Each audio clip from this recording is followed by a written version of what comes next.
स्वचालित ब्लॉक पद्धति में दोहरी लाइन सेक्शन पर जब एक लाइन अवरुद्ध हो तब गाड़ियों का संचालन। स्वचालित ब्लॉक पद्धति में दोहरी लाइन सेक्शन पर जब लाइन अवरुद्ध हो, तो स्वचालित ब्लॉक पद्धति में दोहरी लाइन सेक्शन पर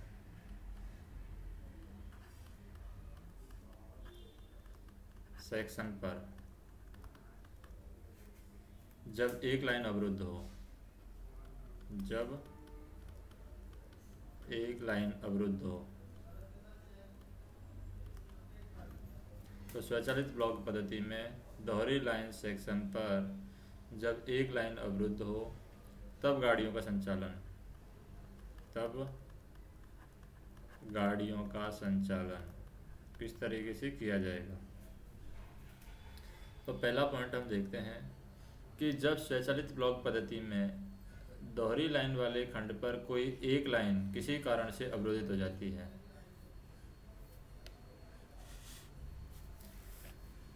जैसे जब स्वचालित ब्लॉक पद्धति में क्या होता है, स्वचालित ब्लॉक पद्धति में, तो जब स्वचालित ब्लॉक पद्धति में दोहरी लाइन वाले खंड पर एक लाइन किसी कारण से अवरुद्ध हो जाती है, तो दोहरी लाइन खंड है, इसमें से एक लाइन अवरुद्ध हो गई है, तो हम कह सकते हैं जब स्वचालित ब्लॉक पद्धति में दोहरी लाइन वाले खंड पर कोई एक लाइन किसी कारण से अवरोधित हो जाती है, तो बची हुई एक लाइन से यातायात का संचालन किया जाता है। तो बची हुई ये लाइन है यहाँ पर, इस लाइन से यातायात का संचालन किया जाएगा, जिसे अस्थायी इकहरी लाइन संचालन कहा जाता है, जिसे अस्थायी इकहरी लाइन संचालन कहा जाता है, इकहरी लाइन संचालन कहा जाता है। दूसरा हम देखें कि स्टेशन मास्टर सुनिश्चित करेगा कि टीएसएल वर्किंग हेतु जो लाइन जिस लाइन पर चला रहे हैं वह साफ है, और यदि उसे लाइन के साफ होने में कोई संदेह है तो वो क्या करेगा, स्टेशन मास्टर पीडब्ल्यूआई से लाइन साफ होने का प्रमाण पत्र लेगा। पीडब्ल्यूआई से क्या लेगा, वो लाइन साफ होने का प्रमाण पत्र है, तो पीडब्ल्यूआई से लाइन साफ होने का प्रमाण पत्र यहाँ पर लिया जाएगा। दूसरा काम हम देखते हैं, दूसरा काम क्या है, टीएसएल वर्किंग उन स्टेशनों के बीच में तथा उन लाइनों पर किया जाता है, जो टीएसएल वर्किंग की जाती है, टीएसएल वर्किंग उन स्टेशनों पर किया जाता है, उन स्टेशनों पर या उन लाइनों के बीच में किया जाता है, उन लाइनों के बीच। तो टीएसएल वर्किंग है उन स्टेशनों पर या उन लाइनों के बीच किया जाता है जो विशेष अनुदेश के द्वारा इसके लिए निर्धारित की गई हैं। तीसरा पॉइंट है, ऐसा संचालन शुरू करने वाला स्टेशन मास्टर प्रभावित खंड के दूसरे सिरे के स्टेशन मास्टर को प्राइवेट नंबर के आदान प्रदान के साथ एक निर्धारित संदेश भेजेगा।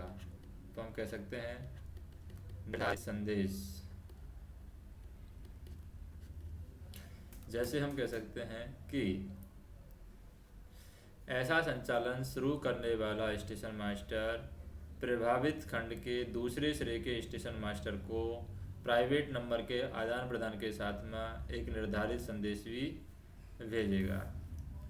अगर गलत लाइन पर भेजी जाने वाली सभी गाड़ियों को पहले स्टेशन पर रोका जाएगा, जो गलत लाइन वाली हैं, तो गलत लाइन वाली सभी गाड़ियों को पहले स्टेशन पर रोका जाएगा और लाइन क्लियर लिया जाएगा। और क्या किया जाएगा, यहाँ पर लाइन क्लियर लिया जाएगा, लाइन क्लियर लिया जाएगा। पांचवा पॉइंट है, दूसरी तरफ का स्टेशन मास्टर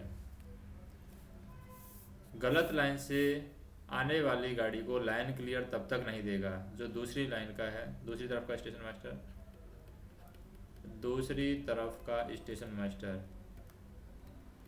तो दूसरी तरफ का जो स्टेशन मास्टर है वो गलत लाइन से जाने वाली गाड़ी को लाइन क्लियर तब तक नहीं देगा जब तक कि सही लाइन के प्रथम रोक सिग्नल, सही लाइन का प्रथम रोक सिग्नल या गलत लाइन के अंतिम रोक सिग्नल जो भी है उससे आगे कम से कम 180 मीटर की दूरी तक लाइन साफ ना हो। छठवां पॉइंट है, गलत लाइन से जाने वाली सभी गाड़ियों को कुछ यहाँ पर अधिकार पत्र दिए जाएंगे। जो गलत लाइन से जाने वाली गाड़ी हैं, तो गलत लाइन से जाने वाली सभी गाड़ियों को क्या क्या अधिकार पत्र दिए जाएंगे? गलत लाइन से जाने वाली सभी गाड़ियों को TD 602 दिया जाएगा, पहला पॉइंट। दूसरा पॉइंट है TA 912, क्या दिया जाएगा? TA 912 दिया जाएगा।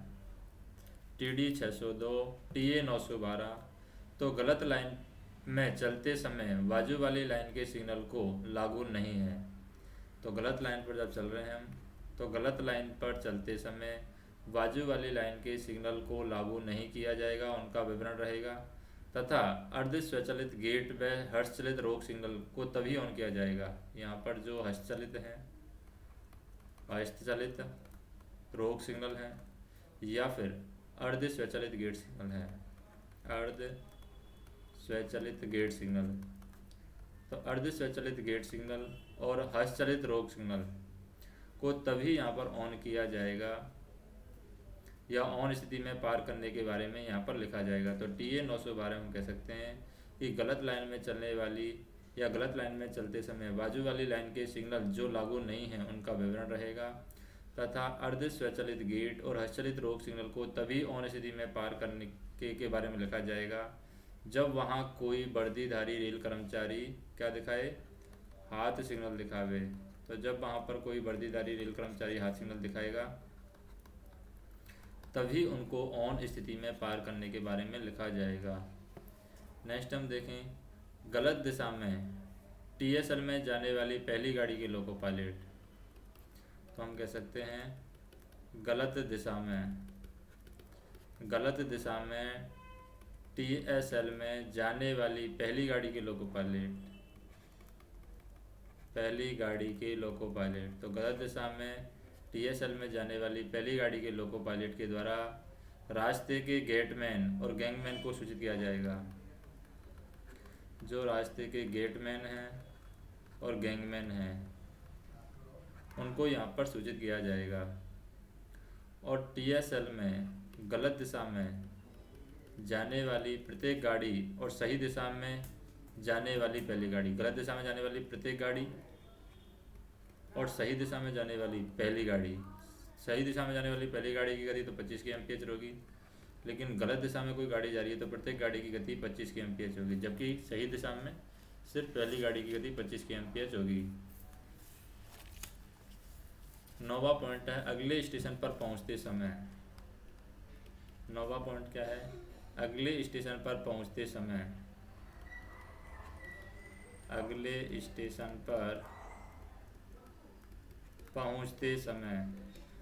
स्टेशन पर पहुंचते समय लोको पायलट सही लाइन के प्रथम रोक सिग्नल, लोको पायलट क्या करेगा? सही लाइन के फर्स्ट स्टॉप सिग्नल,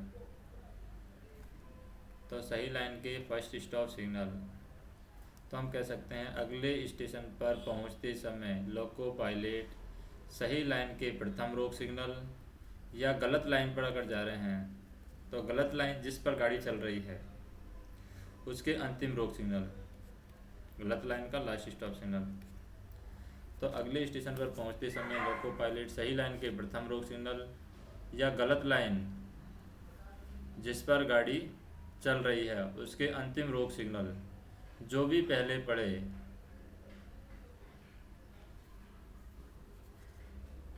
वहाँ अपनी गाड़ी खड़ी करेगा और एक लगातार लंबी सीटी बजाएगा। और क्या करेगा? यहाँ पर एक लगातार लंबी सीटी बजाएगा, एक लगातार लंबी सीटी। तो यहाँ पर एक लगातार लंबी सीटी बजाएगा। स्टेशन मास्टर रास्ते के सभी कांटों को सेट, क्लैंप एवं लॉक करने के बाद में स्टेशन मास्टर क्या करेगा? यहाँ पर रास्ते के जो सभी कांटे हैं सभी कांटों को सेट, क्लैंप एवं लॉक करने के बाद, तो स्टेशन मास्टर सभी कांटों को सेट, क्लैंप एवं लॉक करने के बाद में एक पॉइंट्समैन को गाड़ी रोकने के स्थान पर भेजेगा। क्या भेजेगा? पॉइंट्समैन को गाड़ी रोकने के स्थान पर भेजेगा, गाड़ी रोकने के स्थान पर भेजेगा। तो जब पॉइंट्समैन को गाड़ी रोकने के स्थान पर भेजेगा, जो गाड़ी स्टेशन तक पायलट करके लाएगा। अब ये जो पॉइंट्समैन भेजा गया है, ये गाड़ी को पायलट करके लाएगा। तो हम कह सकते हैं ये पायलट करके लाएगा। पूरी तरीके से गाड़ी आने के बाद स्टेशन मास्टर प्राइवेट नंबर दे करके सेक्शन क्लियर करेगा। जब पूरी गाड़ी आएगी, तो पूरी गाड़ी आने के बाद में स्टेशन मास्टर है प्राइवेट नंबर दे करके सेक्शन क्लियर करेगा। प्राइवेट नंबर दे करके क्या करेगा? सेक्शन क्लियर करेगा, सेक्शन क्लियर। तो हम कह सकते हैं कि अगले स्टेशन पर पहुंचते समय अगर सही लाइन पर जा रहा है, अगले स्टेशन पर पहुंचते समय लोको पायलट सही लाइन के प्रथम रोक सिग्नल पर या फिर गलत लाइन की जिस पर गाड़ी चल रही है उसके अंतिम रोक सिग्नल को जो भी पहले पड़े वहां अपनी गाड़ी को पहले खड़ा करेगा। लगातार लंबी सीटी बजाएगा, और जब लगातार लंबी सीटी बजाएगा तो स्टेशन मास्टर रास्ते के सभी कांटों को सेट, क्लैंप एवं लॉक करने के बाद में क्या करेगा? एक पॉइंट्समैन को गाड़ी रुकने के स्थान पर भेजेगा। जब पॉइंट्समैन को यहाँ पर गाड़ी रुकने के स्थान पर भेजा जाएगा, तो गाड़ी स्टेशन तक वो पायलट करके लाएगा। जो भी पॉइंट्समैन है वो क्या करेगा? गाड़ी को स्टेशन तक पायलट करके लाएगा। और पूरी तरीके से गाड़ी आने के बाद में क्या होगा? जब पूरी तरीके से गाड़ी आ जाएगी, तो पूरी तरीके से गाड़ी आने के बाद में स्टेशन मास्टर प्राइवेट नंबर दे करके सेक्शन क्लियर करेगा। 10वां, सही लाइन पर चलने वाली प्रत्येक पहली गाड़ी को गलत लाइन पर चलने वाली गाड़ी के अनुसार चला जाएगा। सही लाइन पर जो चलने वाली प्रत्येक गाड़ी है उसको ये मानकर चला जाएगा कि गलत लाइन पर वो चल रही है। तो सही लाइन पर चलने वाली प्रत्येक पहली गाड़ी को गलत लाइन पर चलने वाली गाड़ी के अनुसार चलाया जाएगा। उसके बाद वाली गाड़ी को अगले स्टेशन मास्टर से अनुमति प्राप्त करने के बाद में, उसके बाद वाली गाड़ी है उसको अगले स्टेशन मास्टर से अनुमति प्राप्त करने के बाद में स्वचालित सिग्नलों के संकेतों पर भेजा जा सकता है। लेकिन सही लाइन की गाड़ियों के लिए स्टेशन का अंतिम रोक सिग्नल ऑन स्थिति में रखा जाएगा। जो सही लाइन की गाड़ी है, सही लाइन की गाड़ियों के लिए स्टेशन का जो अंतिम सिग्नल है, लास्ट स्टॉप सिग्नल, उसको ऑन स्थिति में रखा जाएगा और उसे पार करने के लिए T3693V दिया जाएगा। प्रभावित स्टेशनों पर गाड़ियों का विवरण यहाँ पर क्या लिखा जाएगा? TXR में लिखा जाएगा गाड़ियों का विवरण। और 12वां पॉइंट है, इंजीनियरिंग विभाग के निरीक्षक के द्वारा ऐसा प्रमाण पत्र मिलने पर कि अवरुद्ध लाइन अब साफ है। जैसे इंजीनियरिंग विभाग के जो निरीक्षक हैं, इंजीनियरिंग विभाग के निरीक्षक के द्वारा मान लीजिए प्रमाण पत्र मिल गया है, तो इंजीनियरिंग विभाग के निरीक्षक द्वारा प्रमाण पत्र मिलने पर अवरुद्ध लाइन अब साफ है और यातायात के लिए सुरक्षित है। अवरुद्ध लाइन अब साफ है और यातायात के लिए यहाँ पर क्या है? सुरक्षित है, सुरक्षित है। मान लीजिए अवरुद्ध लाइन साफ है, यातायात के लिए सुरक्षित है। स्टेशन मास्टर दूसरी ओर के स्टेशन मास्टर को प्राइवेट नंबर के आदान प्रदान के साथ में यह सूचना देगा। जो स्टेशन मास्टर है और ये भी स्टेशन मास्टर है, तो स्टेशन मास्टर दूसरी ओर के स्टेशन मास्टर को प्राइवेट नंबर के आदान प्रदान के साथ में यह सूचना देगा तथा कंट्रोलर से विचार विमर्श करके निश्चित करेगा कि किस गाड़ी के जाने के बाद सामान्य संचालन शुरू किया जाना चाहिए। सामान्य संचालन। तो हम कह सकते हैं कि इंजीनियरिंग विभाग के निरीक्षक के द्वारा ऐसा प्रमाण पत्र मिलने पर कि अवरुद्ध लाइन अब साफ है, यातायात के लिए सुरक्षित है, स्टेशन मास्टर दूसरी ओर के स्टेशन मास्टर को प्राइवेट नंबर के आदान प्रदान के साथ में यह सूचना देगा और कंट्रोलर से भी विचार विमर्श करेगा और निश्चित करेगा कि किस गाड़ी के जाने के बाद सामान्य संचालन शुरू किया जाए। फिर ये सारे पॉइंट हैं TXR में। जो TXR है, TXR में TSL वर्किंग प्रारंभ होने का तथा समाप्त होने का समय लिखा जाएगा, कब शुरू हुआ था TSL और कब समाप्त हुआ था TSL। फिर 14वां पॉइंट है TI रिकॉर्ड की जांच करेंगे और अपनी रिपोर्ट 7 दिन में DRM को भेजेंगे। तो TI यहाँ पर रिकॉर्ड की जांच करेंगे, अपनी रिपोर्ट है 7 दिन में कहाँ पर भेजेंगे, DRM को भेजेंगे। तो TI है अपनी रिपोर्ट यहाँ पर 7 दिन के अंदर DRM को भेजेंगे। फिर बात करते हैं पूर्ण ब्लॉक पद्धति के बारे में। किसके बारे में बात करते हैं, पूर्ण ब्लॉक पद्धति। तो पूर्ण ब्लॉक पद्धति में TSL के दौरान के दौरान केवल पहली गाड़ी की गति कितनी होती है, पहली गाड़ी की गति होती है 25 kmph। तो पूर्ण ब्लॉक पद्धति में TSL के दौरान पहली गाड़ी की गति 25 kmph होती है, जबकि स्वैचल ब्लॉक पद्धति में TSL के दौरान, मान लीजिए हमारी स्वैचल ब्लॉक पद्धति है, तो स्वैचल ब्लॉक पद्धति में TSL के दौरान प्रत्येक गाड़ी की गति 25 kmph होती है। लेकिन कब, जब गलत दिशा में जा रही है। तो पूर्ण ब्लॉक पद्धति में TSL के दौरान केवल पहली गाड़ी की गति 25 kmph होती है, जबकि स्वैचल ब्लॉक पद्धति में TSL के दौरान गलत दिशा की प्रत्येक गाड़ी की गति 25 kmph होती है।